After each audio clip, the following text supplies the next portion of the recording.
Sometimes a gun in Call of Duty is annoying, but other times that annoyance boils over into pure toxicity. Some guns from COD history have been so stupid and so easy to use that the mere act of putting them in your class is an act of disrespect to the other team. What's up, everybody? Jimmy or Chaos. Welcome to the channel. Today we're going to be doing a topic that I don't think we've ever done before. Today we're going to be going over my picks for the 10 most toxic guns in Call of Duty history.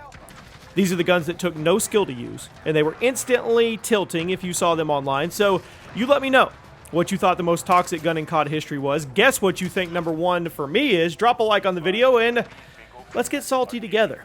At number 10 today, the RSAS in Modern Warfare 3 2011.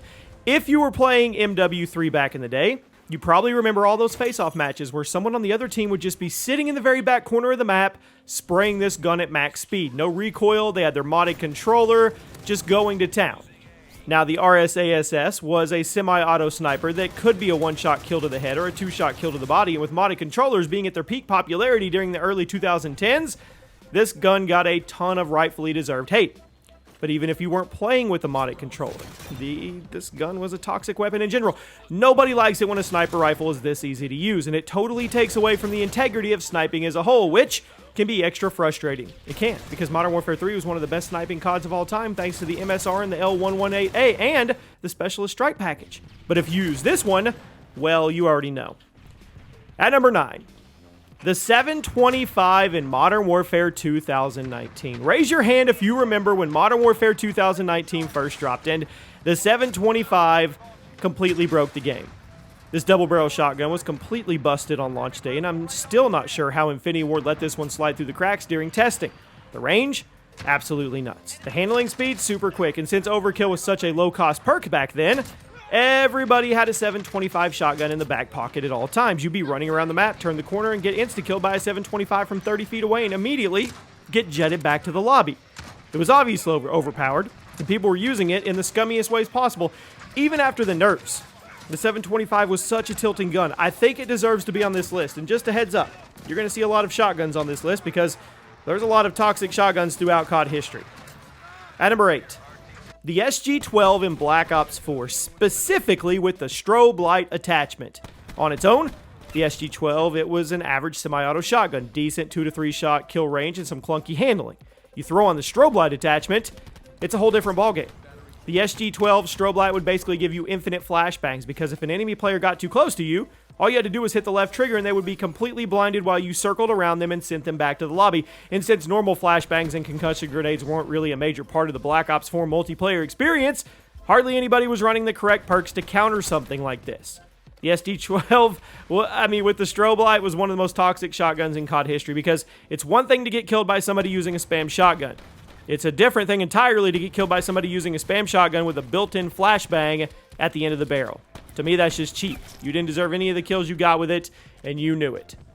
At number 7, the FMG9 in Modern Warfare 3 2011. From the moment I tried these at COD XP, you've heard the story if you've been around here long enough. I knew they were going to be an issue, and then the game dropped. I was right. The FMG9 machine pistol was perfectly balanced if you were just using a single one, but if you threw on akimbo, it was completely busted and totally toxic. The akimbo FMG9s had one of the fastest TTKs in COD history. And they took no skill to use. If you ran out of ammo with your primary weapon, or if somebody was just besting you with real guns, you just swapped over to the FMG9, sprayed them back to the lobby, and there was nothing they could do. And since they were a secondary weapon, you could have them on every single class. I mean, yeah, they sucked. They were great, but they sucked. We all used them, but we kind of felt bad doing it. A little bit, maybe not. At number 6, the VMP in Black Ops 4. Now, the VMP was added as DLC to Black Ops 4 way after the game came out, and in terms of listening to the community, it was a pretty solid gesture from Treyarch. The VMP was a fan-favorite weapon from Black Ops 3, and it fit the setting of BO4 rather well, but not only was the VMP really hard to get your hands on in BO4 because, the way DLC weapons were distributed, it was a completely overpowered weapon. Treyarch buffed it like crazy from the previous game to the point that you have to wonder if it was done on purpose. The time to kill was incredibly fast at close, mid, and long ranges. The recoil wasn't there. The iron sights were clean. The handling speeds were really quick since it was an SMG, and the magazine was gigantic. The VMP was the best gun in the game. It was so blatantly overpowered that if you were using it or you saw it online, you were either going to get teabagged or body shot every single time you died. You probably just went and equipped your own. The Black Ops 4 community hated the VMP for good reason. It was completely busted to the point that if someone was using it, the game, it really wasn't fun anymore. Now we arrive at the top 5. The LSAT in Black Ops 2. Now, the LSAT light machine gun is one of the most hated guns in COD history, and it's basically all because of the target finder attachment. On its own, it's a high-tier LMG because of that ammo capacity, the consistent damage, and the non-existent recoil. Actually, might have been a little too good on its own. But then you attach the target finder optic. Completely broke the game. Turned it into the ultimate camper's weapon. You just found yourself a nice little head glitch, or maybe you threw down your riot shield, held down the left trigger, popped somebody or anybody who ran by the screen as your optic lit up like a Christmas tree with a giant red diamond so they couldn't hide. Did I mention it was on a default class? Black Ops 2 is an amazing game. Almost all the guns in the game were super fun to use, but if you were using the LSAT with a target finder, you can just log off. Go outside, stop caring about your stats so much, and move on.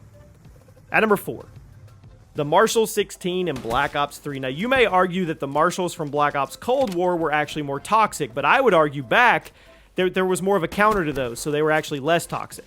But not only did the Marshall 16s have no counter in Black Ops 3, they were locked behind supply drops, which that just made them even more frustrating to get killed by because you couldn't just go whip out your own Marshall class to get back at the other person. The Marshall 16 was one of the best guns in the game. A ridiculous one-shot kill range. The handling speeds were crazy. It was a pistol, but when you equip 2 of them at the same time, all bets were off. You could instantly delete people from ridiculous distances without even trying to aim precisely at them because the hitbox was massive. I don't know why, but it was. So not only was it overpowered, but you could only use it if you got it out of a supply drop. So yeah, there was no dignity involved with these things. Pure toxicity. At number 3 today, the Striker in Modern Warfare 3 2011. Shotguns were moved from the secondary weapon category back to the primary category in Modern Warfare 3, but Infinity Ward and Sledgehammer clearly wanted to make some shotgun players to be able to have some fun because they buffed the Striker to the point that it was arguably the best gun in the game when the game launched. Semi-automatic, very high fire rate cap, huge ammo capacity, yet it could still get an insta-kill from a long way off. And about after a month, Sledgehammer pushed out a nerf to the Striker. It was supposed to keep it a bit more fair, but it was still easily the best shotgun in the game and a top-tier weapon for close-range maps. What made the Striker so toxic was the sheer lack of effort that went into using it. All you had to do was run around spamming the right trigger and you would get 1 to 2 shot kills, one right after another, and then you ran out of ammo, so you just went prone, sat in a corner with your sleight-of-hand pro, reloaded the whole thing in a matter of seconds, and then you got up and did it all over again. It was the definition of a skillless weapon, and yet it was one of the strongest in the game, even after it was nerfed. I mean, why? I ask why. What was the point? At number 2, fire shotguns in everything. Fire shotguns were first introduced in COD World War II, but they really hit critical mass in the post-Modern Warfare 2019 world, where basically every shotgun now has incendiary shells, and they haven't gotten any less annoying. Incendiary shells are basically just a flat damage boost because they add a burning effect to anybody you hit, which is often enough to finish them off from the initial blast of the shotgun if it didn't kill them. Yes, equipping incendiary shells nerfs your one-shot kill range a bit, but does anybody care? No, I mean, really. I mean, if you're setting the target on fire, you're going to kill them anyway, right? Incendiary shells on smaller maps like Shipment in Modern Warfare, Nuketown in Black Ops, Dot House in Vanguard. It was a complete plague on the experience, and I think we all know it's only a matter of time until the fire shotgun craze hits Black Ops 6 as well. I know, incendiary shells aren't in the game right now. We all know they're going to be in there. They are. It's happening. It will happen. But just know this. If you use fire shotguns, you're toxic. That's just the way it is. You just look in the mirror and you come to terms with it. Use a normal shotgun. If you didn't get the one-shot kill, you didn't deserve it. Running around spraying fire at everyone is not a showing of skill. It's cheese, and you know it. Speaking of cheese, at number 1 today, the most toxic COD gun easily, hands down, the 205 Brecci in Black Ops 3. You knew it, no guessing. Never before in COD history has a gun been so inherently toxic that the entire community rallied around it and said it was. I honestly don't think there's been another gun like that since. The 205 Brecci was a semi-auto shotgun. Huge magazine, high rate of fire, insane range, huge hitbox, a quick reload animation, and it always killed in 2 to 3 shots. You could literally just run around the map, spam the right trigger, and be on top of the lobby every single time. It was so toxic that if one person in the lobby was caught using it, everybody switched over to their Brecci class because that's all you could do. There was no intelligent counterplay with the Brecci. There was a strategy with the Brecci. It was just hold forward and spam your right trigger. That was it. Not only is the Brecci the most hated gun in COD history, it's also the most toxic, and while there may be some disagreement on some other guns on this list, I think we can all be unified at this #1 pick. Let me know one toxic weapon that did not make the list, and I'll see you guys soon.